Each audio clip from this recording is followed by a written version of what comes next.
Hello and welcome, members of the George Groves Boxing Club. That's right, if you are subscribed to my channel, you are in the club, mate. You are in the club. And if you haven't subscribed, then please do subscribe and join the club. What'd you get? Not much, but you will get, if you hit the notification button, you'll know exactly when I'm gonna drop one of these videos. I'm the Saint. I'm in St. GG headquarters today, essentially the home gym, and I'm looking ahead to this weekend's action. A rematch, nonetheless. Not a fan of rematches.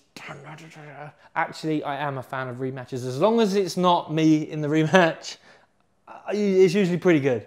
And this weekend, it is the Romford Bull, Johnny Fisher Jr. against the White Rhino, Dave Allen. Now, first and foremost, Romford Bull, White Rhino. Is Johnny Fisher a bull?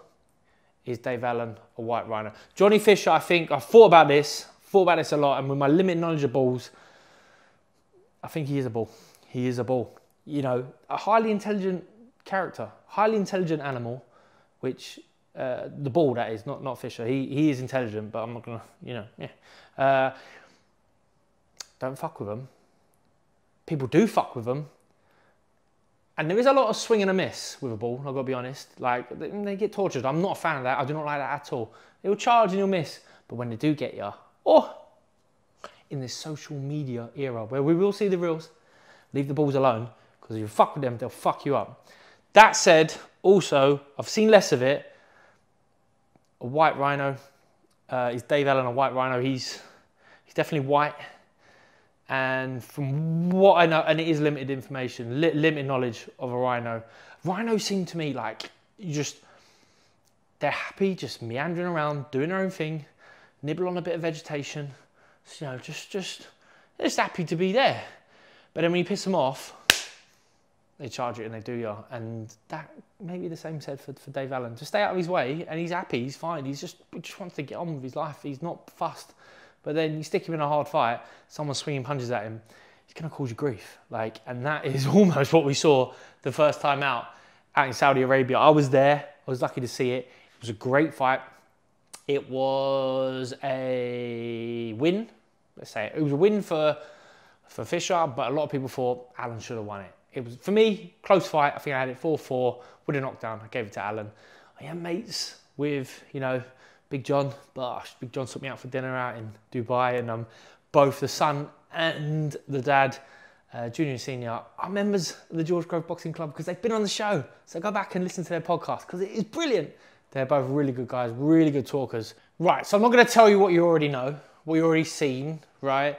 But me as an ex-fighter, this is where stuff went right and stuff went wrong, okay? So Fisher is out and looking much more like an experienced boxer, punching loose, jabbing and measuring, right? So that measuring, some people call it like framing, maybe, I'm not sure what the American term would be these days, but it's just to get the guy in front of you to stand still, switch him off, to know the distance, to also sometimes maybe even give you a bit of a breather, right? So Fisher's put that into his boxing here in this fight. Whether he was doing that with the sparring that he was having with Allen all them years ago when he was a fresh newbie pro, I'm not sure. But there was lots of leaving that left hand out there, right? Now this will be ultimately part of the reason where he comes unstuck, right? As well as a lack of concentration. So Allen, the more experienced fighter, obviously, at times when he's not having success, if a shot hits the waistband, I personally thought illegal, he'd moan to the referee. If something comes in, it's slightly round the back of the head, he'll moan to the referee, knowing full well that his next haymaker might hit Fisher in the back of the head. If he gets in tight and gets in close, he gets himself in safe positions. He's trying to weather the storm in these first few rounds. But Fisher, looser than usual, good shots, lands some really good body shots. He does throw them wide. They are whippy, but they land. Now, I say this about Allen, right? And how do I say it and get it right? I'm not saying he's got an unbreakable chin or just, you know, a body shot that could never hurt him. maybe the odd one does go through and saps the energy straight away from him. One hits him on the chin. But what he definitely has is that toughness that you see fighters have. And throughout history, it's usually guys who look slightly out of shape, who can take the shots, and it doesn't really have an effect. Tyson Fury would be one of them as well. He gets digged downstairs and the punches sort of bounce off him. Allen's one of them. He was getting a few body shots, and sure, later on in the fight, not so much that further on, he does look tired, but so does Fisher. And therefore, when you land them shots, you can't tighten up and throw long whippy shots. Well, you can, but they're not going to have the same effect as ones essentially that your opponent don't know is coming, right? And you're saying, George, how'd you land a body shot without someone seeing it coming? You do. You see it time and time again. You'll hear Ree Hatton explaining with the finite detail about how the third body shot is the one he puts the whip on, the one that when he knows he can feel when the fighter's going to take a breath, when they're maybe going to breathe in, when they're not expecting it, when they're not just, because you get fighters time and time again, and Allen is certainly one of them who can just, you know, might not look dense, but he certainly is, brace for a shot and get through it. And therefore, Allen therefore Fisher, when he is banging away to the body, there's certainly shots that I would love to land. I would rather land them than not, but at the same time, they're not going to have the same effect as maybe you've touched up slow and whip one downstairs. Can't get it on this camera angle. Don't want to do it. Oh, whip one downstairs. Whip, touch, whip through the middle. Yeah? But he's nice and loose. Fisher, he's bouncing on his toes. He's pretty good. And he's dealing with the high hand pressure the fidgety high hand pressure that comes with Allen. Now, he doesn't dip into the legs a lot, but he will change his head height slightly. It's all very much like he's trying to consume you. He's trying to just get in close enough, sometimes maybe even out of danger, get close, whack away, hold, hit you on the break, hit you on the clinch, like do the clever stuff, the wily old pro stuff that Dave Allen does. So yeah, Fisher's got this hand out here. This is a bit risky, right? For me, this is a bit risky where he's just putting that hand on Allen's head, yeah? Because if anything, it should be touching and back, measure and back. If you hold your hand out for a little bit too long, right, that arm is now dead, yeah? If anything, you just use it as a barrier to drop back. And at times Fisher does do that to negate maybe Allen's big, wild haymaker right hand there, sure. But if you get it wrong and you don't pull back or you don't drop back sharp enough, this hand is out of action, yeah? This hand is out of action. If you're gonna measure, then it needs to just breathe for a second. Right hand stressed, you measure for a second and you look. You measure for a second and you look. And you can have your hand out in front of you.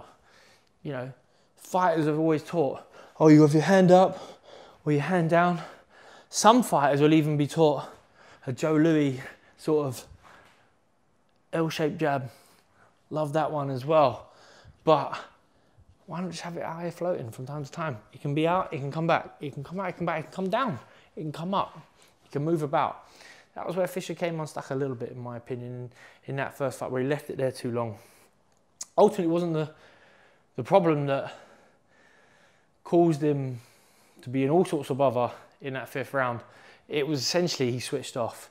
He came in close with Allen.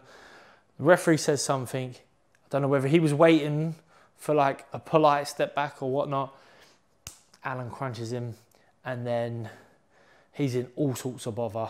He hits the deck. So that's one thing that obviously everyone needs to do, is just to stay switched on. He gets inside, whoosh, clamp up, take the arms. Joe, like, no one likes to watch fighters who hold, right? Who are holding for dear life. But you are essentially allowed to fight on the inside. And that means if you tie up the guy with one arm, you've got one of his arms pinned under there. If you've come underneath, again, I need to change his height. Get on there. If you come underneath like this, then I'm holding him, right? Here's a tip for you young pros, right? Guess what? If you've got your hand there, I need someone else's arm, don't I? Someone else's arm can come in. Have I got anything in the gym? No. Someone else's arm comes in there and you got your hand up. He's holding you. Really, you're not. Look, I'm pinching it. I've got him under the armpit. He's knackered. He's got a big old glove. I'm not letting him out. But ref, I'm not holding. He's holding. Let him go. Pin there. I'd like to see that from a little bit of Fisher. You need to be clever on the inside, mate. You need to be clever. And you've got it. And he's coming. Alan's clever. Alan knows. Alan will, at any opportunity, a big wing comes over. He couldn't get rid of Fisher, could he, after hurting him? And then it was very much who can last the longest. Bite down on the gum, sure then Fisher does, to his credit, come and leave everything in the ring in that last round, and he gets the win. But next time out, when these guys will run it back, what do we want to see different?